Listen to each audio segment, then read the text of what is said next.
So, you're in your mid-20s, and you want to start over, but you're wondering where. You spend plenty of time thinking about where you are in life, and oftentimes it doesn't match up to where you think you should be, or even where you want to be. And maybe it's your friend group. Maybe it's the way you dress, or the way you speak.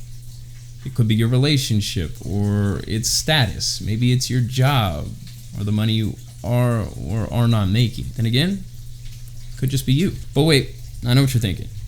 You're in your mid-20s, and seems a little too late for that. But let me tell you why you're wrong. In this video, we will talk about some of the things I've done in order to help me start over at 25 and reshape my life into something I'm a little more proud of. I'm gonna do this by taking you through the 4 steps I used to completely change my life. And my hope is that you find something valuable in this video so that you too can start taking back your life right now and not waste another day on it. Before we get into it, I wanted to give a little backstory on my thoughts, feelings, and events that caused this epiphany in the first place. So I was diagnosed with bipolar disorder at the age of 14, and although it may seem irrelevant now, I promise it ties in. The diagnosis quickly became a huge part of my identity, and for many of the following years, I let it influence the way I thought about my future and the opportunities I thought that would never come my way. I planned to work basic entry-level jobs that wouldn't put too much extra stress on me. I figured my pool of potential life partners had probably shrunk down to a minuscule group of people that could quote-unquote handle my disorder. So right there, I placed myself in a box and began to fall into the cyclic nature of self-doubt and negative thinking. I lived an entire decade allowing one diagnosis to define most of my character and future, letting it control where I work, who I dated, how I thought, and honestly every other corner of my life. Fast forward to halfway through my 24th year of life, I'm seeing a new psychiatrist who has seen me probably 6 to 8 times in the first year that we met each other. And lo and behold, he argues against my diagnosis and says he would like to try and take me off my medicine for bipolar disorder. I was hesitant, but I saw it as an opportunity to shed all of this weight I felt that I was bearing for years. And maybe I would find out that I wasn't the person I believed I was. We slowly worked me off of my medicine, and I've now been medicine-free for over a year, and I feel fantastic. So contrary to popular belief, starting over doesn't have to be this all-at-once cold turkey thing. And on the flip side, it doesn't have to be this long, painstaking journey that feels like it has no end, that feels like you're never gonna turn that new leaf. Let me tell you how. So step one. Step one for starting over for me was taking a step back and assessing my entire life.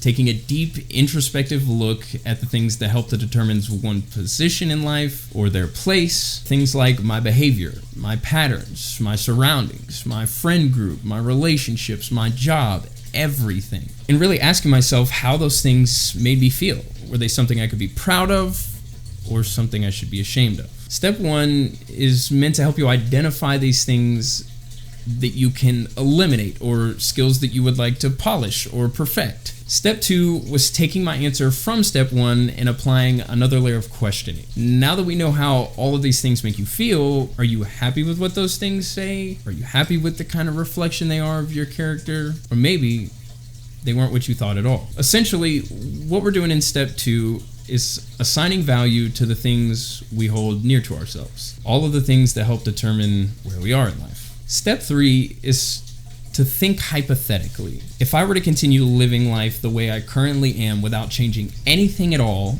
where would I be in the next 5, 10, 20, hell even 40 years? For me, that's retirement. It's very important that you think very, very carefully and realistically about this step. Force yourself to find patterns from your past and apply them here. Things like, if I stay at this job, where will I end up financially? Will I be able to hit my financial goals? Or if I stay with this person in this relationship, where will I end up mentally? What would my future family look like? If I continue to speak like this, where will I end up as far as friendships go or work relationships go? Things like, if I continue to eat this food or stay on this diet, what will happen to my health? Ask as many hard questions as you possibly can. This step is important. Step 4 is to lay out your ideal transformation plan. Lay things out in a semi-chronological order to add a realistic or tangible feeling to your goals.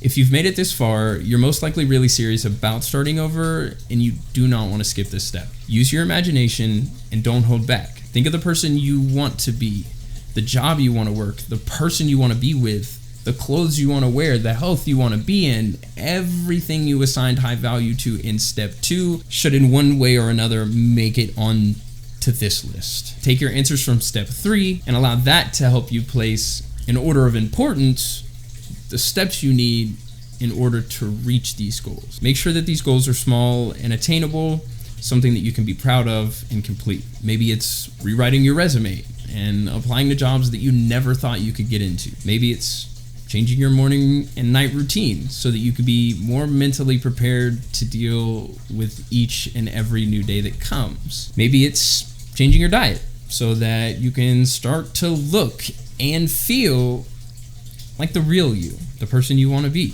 the person you've always felt that you were. Or maybe it's as simple as only speaking positively to yourself from now on, saying good things out loud, holding back the negative when it comes to you. Now, there's no right or wrong order for any of these, and they don't all have to be done at once. The most important thing to remember, the most important step to starting over, is to simply start.